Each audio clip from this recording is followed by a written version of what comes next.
Gerą dieną, aš Diana, verslo mentorė, veikianti išorinės partnerystės būdu ir atstovauju įmonę Pradėk paprastai. Šiandien kalbinu Vilmą, savo mokymų partnerę. Vilma, trumpai prisistatyk, kas tu esi.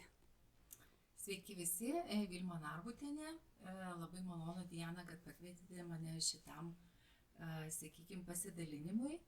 Tai finansuose dirbu daugiau kaip 20 metų, turiu patirtį įvairiose verslo srityse ir taip pat tarptautinėje audito dirbusi kompanijoje. Tai tikrai tas žinių bagažas turbūt ateina tas momentas, kada tiesiog norisi dalintis su kitais ir galbūt kurti tą pridedamąją vertę būtent tiems žmonėms, kuriems labiausiai to reikia. Ačiū. Šiandien mūsų tikslas pakalbėti apie problemas, kurios ištinka, kai verslas tokoja finansinio raštingumo žinių. Kalbėti apie finansinį raštingumą tiesiog abstrakčiai nebūtų jokios naudos. Tai mes ir pasistengsim pasidalinti per problemas, per pasiekmes labiau, per tai, kas atsitinka verslui, kai šitos kompetencijos trūksta. Turbūt ir tu pati susiduri, ir aš labai dažnai susiduriu iš savo klientų su tokiu klausimu, kaip čia yra, kaip čia toks stebuklas atsitinka, kad pelningumas yra, pelnas buhalterinis įmonės yra, o pinigų nėra. Iš tikrųjų, tas fenomenas tai turbūt tikrai daugeliu žinomas. Tai pirmiausia, turbūt yra ta žinių stoka ir negebėjimas valdyti savo pinigų srautų, savo ataskaitų, skaityti ir tiesiog jausti tą verslo pulsą. Tai dažnai mes savo klientams, jeigu yra, sakykime, verslo pradžia ir nemokat darytis galbūt tų pinigų srautų analizės, tai yra tiesiog visada toks paprastas būdas, ar ne, kad tiesiog siūlome atsidaryti atskiras sąskaitas, kuriuose jūs tiesiog savo pinigus paskirstote tam tikriems jūsų verslo prioritetams, ar ne, tai turbūt tikrai bus galbūt darbo užmokestis, galbūt mokesčių sąskaita ir jūs jau tiesiog darysit atidėjinius ar net laikysit tam tikras pinigų sumas, kada atėjus momentui tiem išmokėjimam nebekiltų kažkokio tai streso ir nebereiktų ieškoti tų pinigų kažkur tai ir galbūt savo asmeninės kažkokias lėšas traukti tam, kad būtent padengti tas išlaidas, kurios atsiranda versle. Tai turbūt tų žinių trūkumas, dėl ko mes ir norėtume pasidalinti, kad tas verslas iš tikrųjų galėtume mes jį valdyti. Ne verslas mus valdytų, o mes valdytume verslą. Jo, tai čia tokioj trumpalaikiai perspektyvoje, sakyčiau, užtenka šito, kad mes turime sąskaitas ir atidedam pinigus, bet kaip pamatyti toliau, dar toliau į priekį, ar ne? Ir dažnai savo klientams sakau, kad be planavimo niekaip jūs nepajudėsite link išsvajotos savo verslo viršūnės, ar ne? Nepasieksit savo verslo tikslų ir tą aš susiduriu vos ne kasdien, ateina pervargę vadovai, nusialinę, tiesiog jie bando dirbti daugiau, bet ne geriau. Ir va čia tokia didžiulė problema ir kai paklausiu, kodėl jūs neplanuojate, kodėl neplanuojate verslo, kodėl neplanuojate finansų, dažnai girdžiu tokį atsakymą, kad pas mus tokia specifika, kad suplanuoti yra neįmanoma. Kaip tu manai, iš kur kyla ta specifika? Tai vėlgi turbūt iš to nežinojimo, nes yra lengviausia pasakyti, kad yra neįmanoma arba negaliu. Tai turbūt visose gyvenimo srityse ir vėlgi vėl susidurime su ta žinių stoka ir nuo ko tai pradėti, kad reikia pradėti planuoti savo pinigų srautus, pradėti planuoti savo veiklas ir iš tikrųjų tos žinios eliminuoja bereikalingą stresą, bereikalingas, sakykime, ir galbūt išlaidas. Ir dažnai mes irgi tą situaciją ir turime, kad įmonės pajamos, pardavimai auga, o įmonė yra ant bankroto ribos arba jinai bankrutuoja.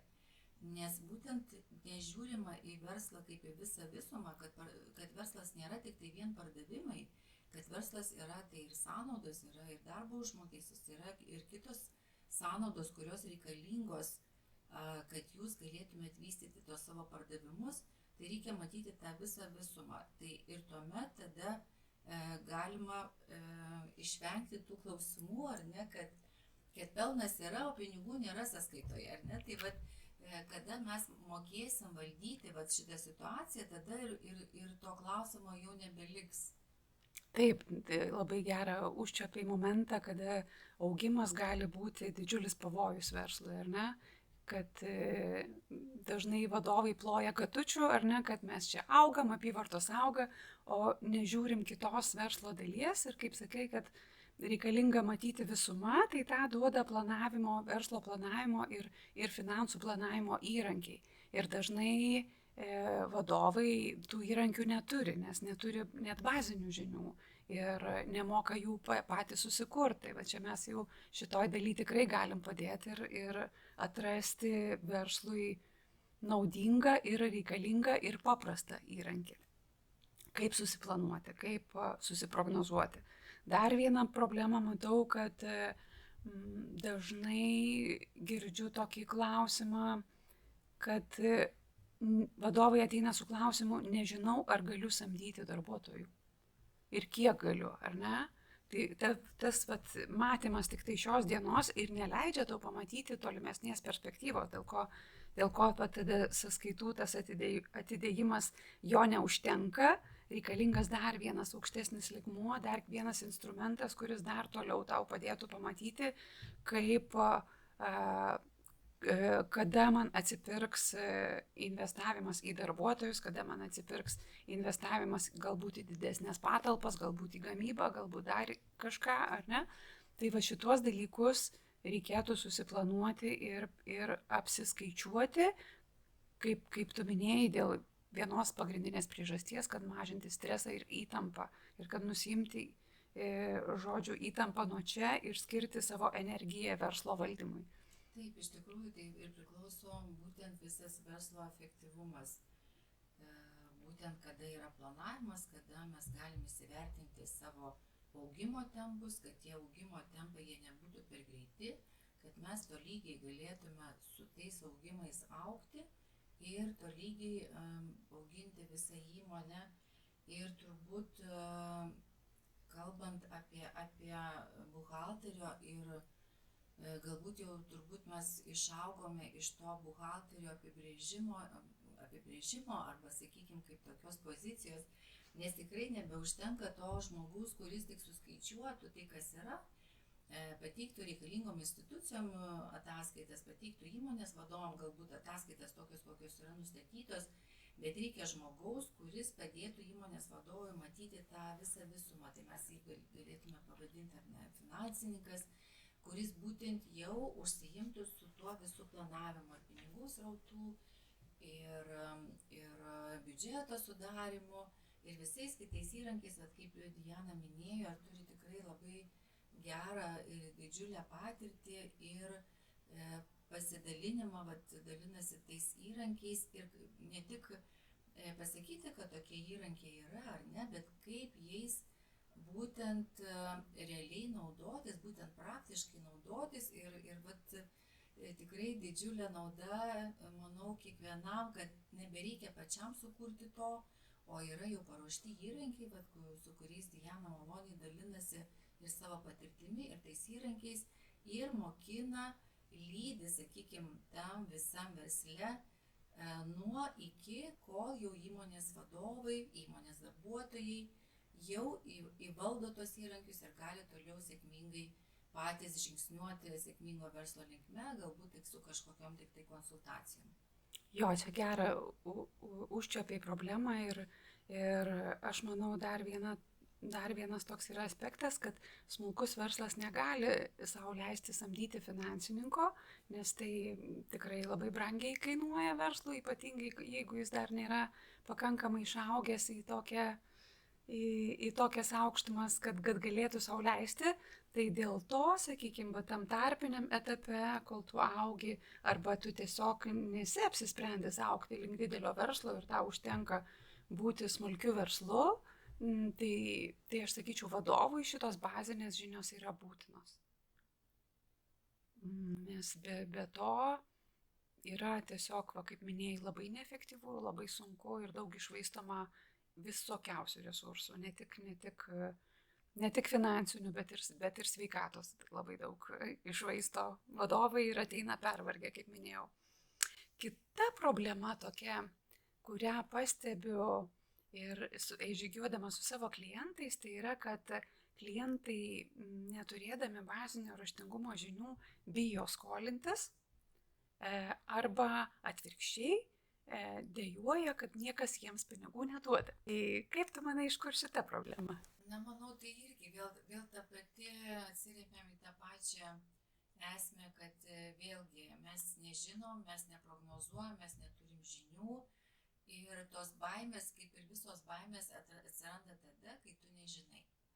Kai tu žinai, kur tu esi, netgi jeigu tu esi dugne, bet tu žinai, kad tu esi dugne, tai jau yra labai didžiulis dalykas. Ir tu tada jau įvertini savo visus pliusus, minusus, visas savo pamokas, tu gali atsispirti ir tada kilti į viršų. Bet kai tu esi nežinomybėje, tai tada tiesiog, nežinai nevaldai tos situacijos. Jo, čia labai irgi gerą aspektą paminėjai ir praktiškai 100% keliaudama su savo klientais, kai mes pradedam diagnostiką, vadovo ir verslo diagnostiką, bandom atpažinti tą tašką, kuriame yra verslas ir vadovas kartu su verslu, ištinka didžiulė nuostaba, nes susitinkam su realybė, nesu tokia, su kokia įsivaizdavom, kad esam, ar ne, ypatingai su finansais, ar ne, dar nemačiau tokio atvejo, kai mes padarom visą pilną finansinį vaizdą, kad vadovas tikrai sakytų, va taip ir įsivaizdavau, kad taip ir yra. Tai va čia būna daug nustebimų ir dažniausiai tas įsivaizdavimas būna vadovų galvose geresnis negu yra tikrovė. Ir tas susitikimas su tikrove leidžia tikrai tada turėti tą atspirties tašką ir žinoti, kaip išeiti iš to taško. Nes kol tu esi kažkokiam įsivaizduojamam taške, tai tu tikrai nelabai gali kažkur kitur ir nueiti. Vaikštai kažkur ratais aplinkui, bet tikslo pasiekti yra labai sudėtinga. Kaip spręsti šiuos iššūkius, su Vilma dalinsimės praktiniuose verslo vadovų finansų valdymų mokymuose, kurie susideda iš 6 dalių, vyks online ir pradžia bus birželio 18. Tai puikia galimybė auginti jūsų finansinio raštingumo kompetencijas, gilintis į sudėtingas temas, aiškiai suprantama ir paprasta kalba, bei gauti tam reikalingus įrankius. Tai mielai kviečiam ir registraciją rasite apačioje šito įrašo. Ačiū. Ačiū labai ir tikrai lauksime, nes pačios esam praktikės, daug turim prikaupusios patirties, tai tikrai manau, kad teorija susitinka su praktika ir tikrai būtent rasite atsakymus ir palydėjimą į jūsų verslo sėkmę, į jūsų verslo augimą. Ačiū.